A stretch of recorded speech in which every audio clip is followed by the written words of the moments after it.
글짓자입니다. 시작해 볼까요?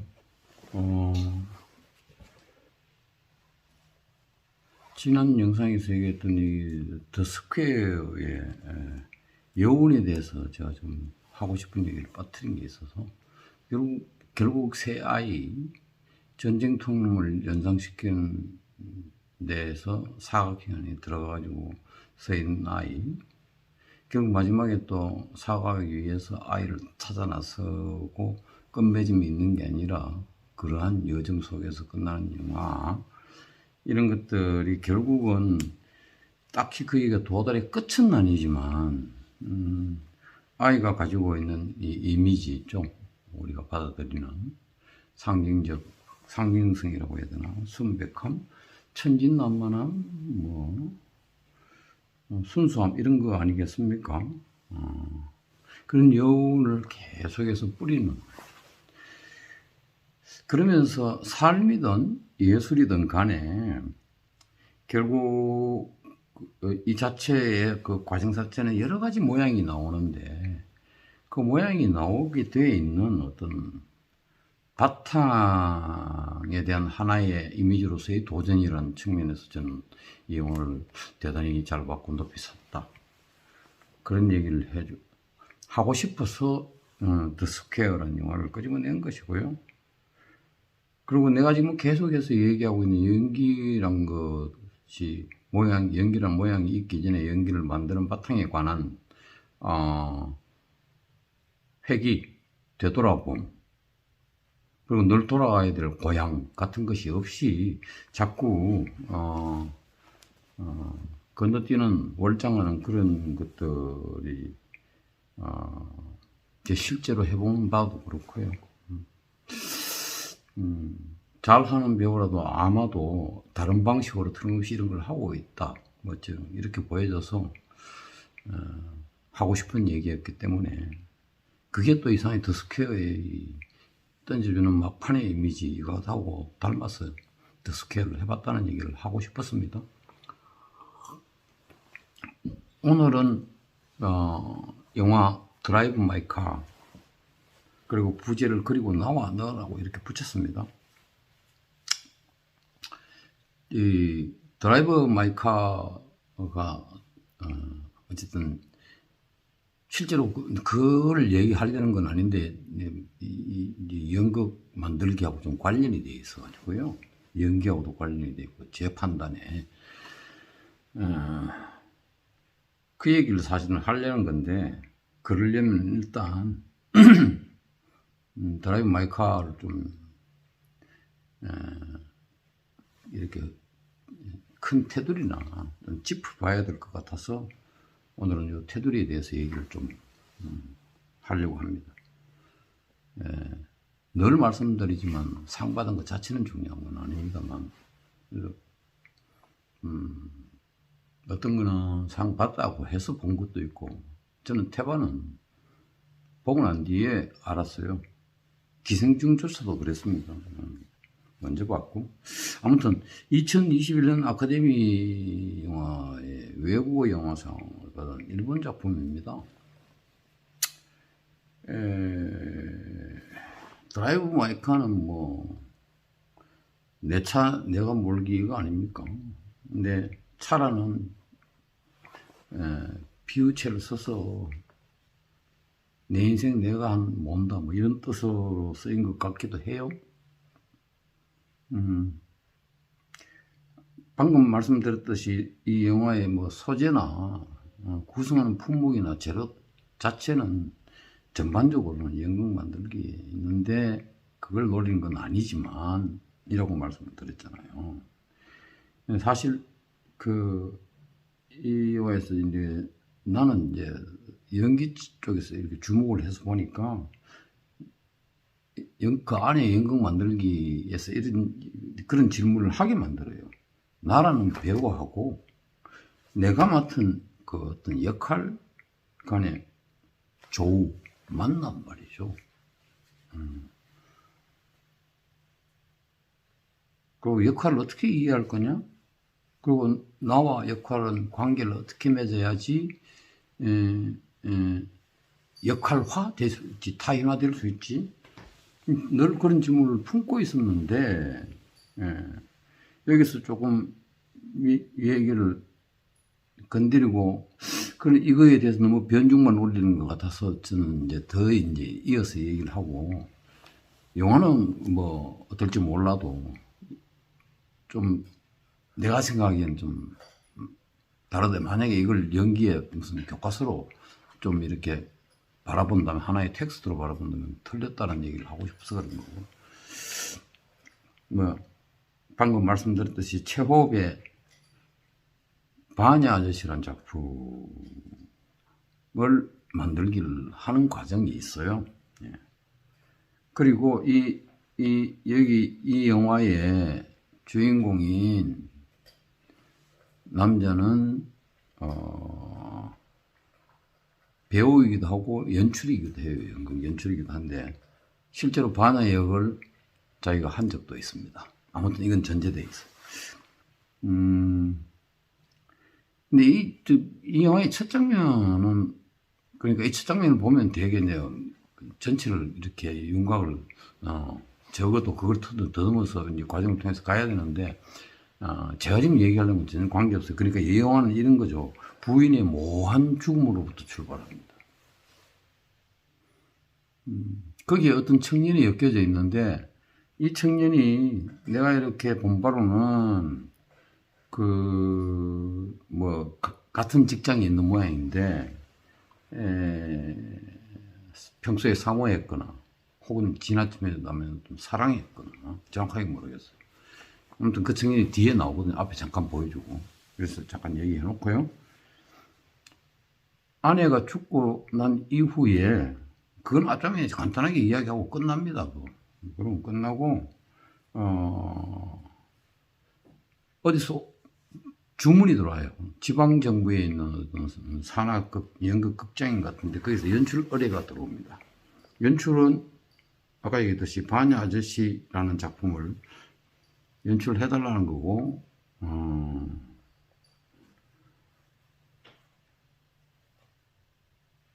그리고 지방에 가기 위해서 방금 얘기했던 늘 타고 다니던 차, 마이카 있죠. 소리 되게 부릉부릉 크게 나던데 그 차를 타고 거기까지 갑니다. 드라이브 마이카죠. 거기까지도 그렇고. 근데 이 바냐 아저씨를 연출하는 장면에서 키워드가요, 운전을 해주는 이 연출의 차를 운전하는 운전기사가 있어요. 아가씨인데요. 일본이 정말 그런가요? 야, 그거 가서 연출했으면 좋겠다 싶은데. 그러니까 기사도 내주고 거기서 왜 머물 것도, 그리고 자주 와봤나 봐요. 몇 번 했나 봐요. 그러니까 한적한데 거기 뭐 바닷가에 있는데 극장하고 거리가 먼데, 그러니까 기사가 필요하겠지. 아무튼 그렇게 짜여져 있습니다. 그리고 바냐 아저씨란 연극을 배우들을 오디션을 봐서 하는데 국제적이에요. 한국 배우도 있고 뭐 이렇게 저렇게 섞여 있어요. 그리고 이제 이런 리허설 과정을 이상하게도 이 고용된 운전기사 아가씨가 특히 소녀가 등장하는 장면을 지켜봅니다. 소녀가 등장하는 장면에서는 야외에 나와서, 이게 원래 공간이 이제 나무가 있고 이런 곳이니까 시골, 그런 데 가서 이제 실제로 리허설을 좀 해보는데, 뒤에서 이렇게 지켜보는데 다른 장면을 지켜볼 수도 있잖아요. 예, 근데 뭐 특히 소녀가 나오는 장면을 유심히 지켜보는 걸 자꾸 이렇게 영화가 보여주더라고요. 나중에 알게 되겠지만 이게 이제 소녀가 가지고 있는 허구적인 어떤 연극 속에, 체홉의 글 속에 있는 소녀의 삶과 이 운전기사 아가씨가 나이도 비슷하고, 잠시만요. 나이도 비슷하고, 뭐 연결고리를 가지게 되어 있습니다. 영화란 게 원래 그런 거 아니에요. 다 이렇게 어떤 끈을 가지고 있는 거죠. 제가 집에서 이렇게 같이 살고 있는 고양이가 왜 이러는지 모르겠네. 놀아달라는 건지 밥 달라는 건지 죄송합니다. 잠시만요.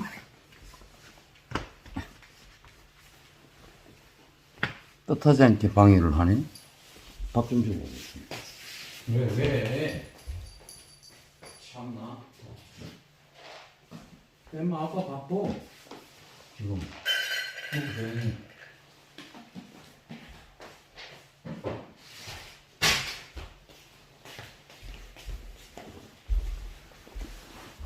죄송합니다. 성의가 없어 그런 게 아니라 라이브로 끝을 내려고 여러 번 연습하고 하는 거라서 끊을 수도 없고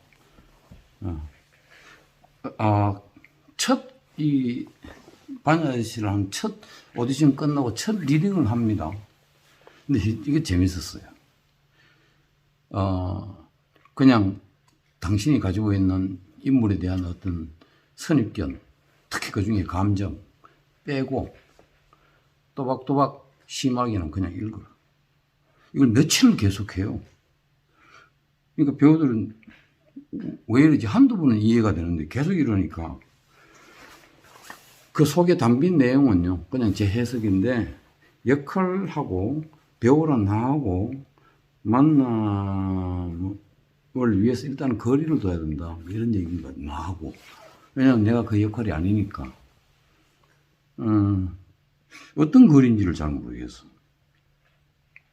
그러니까 이제 나의 감정이 개입돼서는 안 된다. 뭐 이런 얘기인 것 같은데, 감정이 뭐 개입되려고 그런다고 되고, 안 되려고 그러면 안 되고 그런 건가? 아무튼 여기 좀 이상했고. 아무튼 거리감은 맞아요. 제가 판단하기에. 그런 주문이고, 배우가 역할을 잡아먹어서는 안 된다는 얘기인 것 같고, 그러면 본인이 그냥 연기하는 거니까, 예술, 작품을 하기 역할을 그냥 나를 빛내기 위한 그냥 소재로만 그냥 써먹힐 뿐이니까. 그래서 안 된다는 얘기겠죠.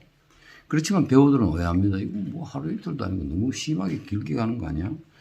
뭐 요렇게 반응이 나오도록 뉘앙스를 짜놨어요. 근데 좀 이 영화가 약간, 영화라는 게 다 그렇지만 너무 눈에 보이니까 억지가 좀 있다. 오디션을 볼 때 말이죠. 앞서 얘기했던 부인의 모호한 죽음에 관련돼 있는 듯이 보이는 그 직장에 있는 아마 후배 청년요. 오디션을 보거든요. 근데 나이가 반야를 하기엔 너무 젊어요. 청년인데 20대 좀 후반쯤 됐을 거 한데 그 청년도 물어요. 왜 하필 나한테 반야를 시키냐? 나이도 안 맞는데 뭐 그런 얘기를 하는데 아무 말도 안 해요. 그냥 하라면 하라 이거겠지. 바로 그 청년이 오디션 봐서 반야를 역을 맡습니다. 근데 공교롭게도 리허설 도중에 어떤 사고가 나서 뭐 철장에 갇히게 되는 신세가 돼요. 그래서 이제 결국은 연출이 공연 막바지에 왔는데 리허설 막바지에 왔고 곧 공연을 올려야 되니까 연극을 안 올리거나 올리려면 연출 당신이 하는 수밖에 없다는 게 극장 측의 얘기입니다. 근데 자기가 반야 역할을 했다니까 옛날에 연극할 때.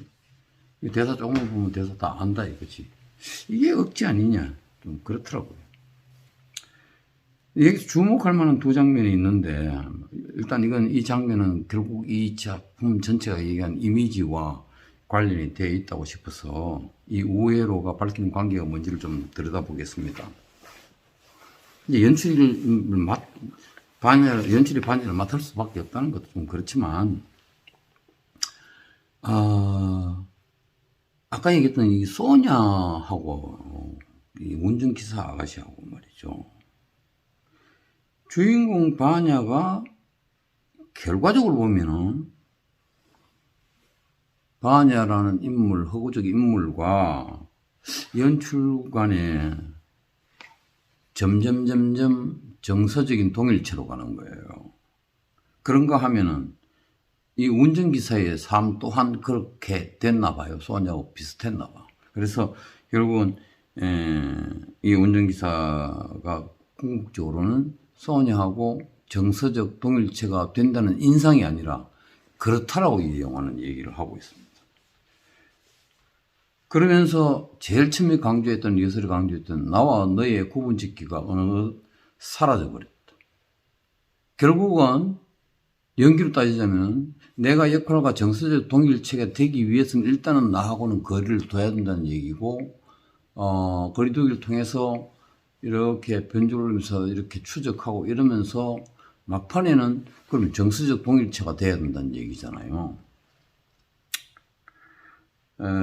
이 정서적 동일체, 심하게는 어떻게 되느냐, 바냐 아저씨의 마지막 대사가 소냐하고 바냐하고 서로 부둥켜 안으면서, 내가 잘 압니다. 왜냐하면 제가 옛날에 뭐 사투리 버전으로 제가 배우를 바냐를 한번 맡은 적이 있어가지고요. 그 대사는 또렷하게 기억나는데, 여기서도 그러대. 어쨌든 살아가야지. 뭐 이런 대사예요. 이게 영화의 마지막에는 공연하는 걸 보여주거든요. 그 공연에서 또 마지막 장면을 보여주는 거예요. 바냐 아저씨의 마지막 장면. 마지막 장면은 소냐하고 바냐하고 부둥켜 안고 어쨌든 살아가야지 이 대사거든요. 그거를 이제 그 앞에 눈 내리는 데서 차 세워놔놓고 소냐하고 둘이가 부둥켜 안고 어쨌든 살아가야지 서로한테 위로를 합니다.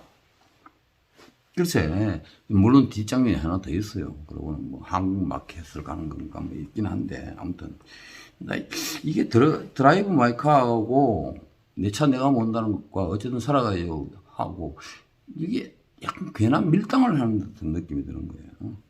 여기서 이제 제가 두 가지 반출을 해봅니다.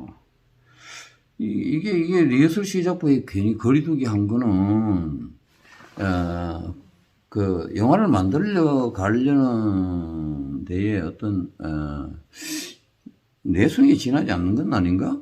그런 질문. 그러면서 스타니슬랍스키가 제가 생각이 나는데, 스타니슬랍스키가 초기에 연기 훈련을 내놓을 때는 내 정서가 이미지적으로 내 정서가 동일해지면은 일체감을 가지면 이 말이죠. 그죠? 그것이 서로 다르더라도, 정서의 내용은 다르더라도, 예를 들어 애인하고 헤어지는 장면에 슬픈 것도 있으면 아버지 죽음을 떠올린다. 그러니까 그 슬픔이 동일하다. 뭐 이런 건데, 그랬다가 후기에는 이게 아닌데 싶어가지고, 먼저 움직여라. 그러면 정서는 따라온다.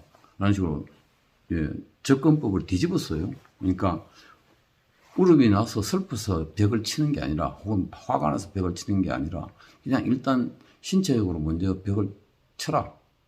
그럼 화가 일어난다. 뭐 이런 얘기인데, 충분히 그럴 수 있는데, 글쎄요. 그러면서 스타니슬랍스키가 우리가 잘못 받아들이고 있는데, 내가 만약에 상황에 처했다는이 아니라, 내가 만약에 이 극중인물 역할이죠. 의 상황에 처했다면이 맞다. 뭐 여러 책에서 그렇게 얘기를 하고 있는데, 초점은 어딥니까? 몸이 아니죠. 어쨌든 간에 정서를 찾아가는 과정이다. 어쨌든 스타니슬랍스키는 마지막에 노린 것은 내 자신의 정서가 진실해야 된다는 것이고요. 저는 거기에 반대하고요.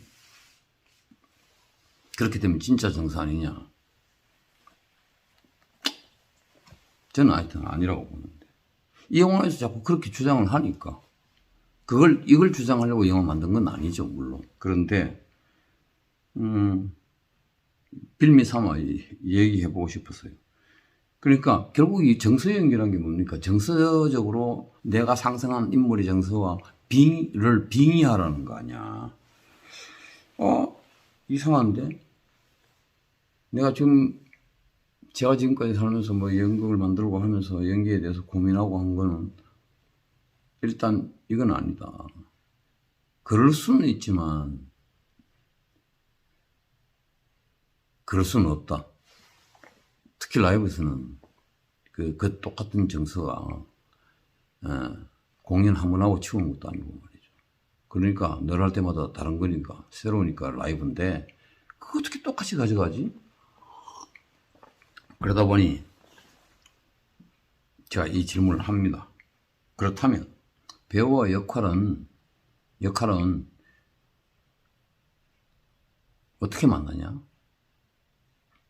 이 질문이 있고, 이 질문에 관해서 드라이브 마이크를 슬쩍 끌어들이는 것 같아서 좀 그렇긴 한데, 내 논리니까.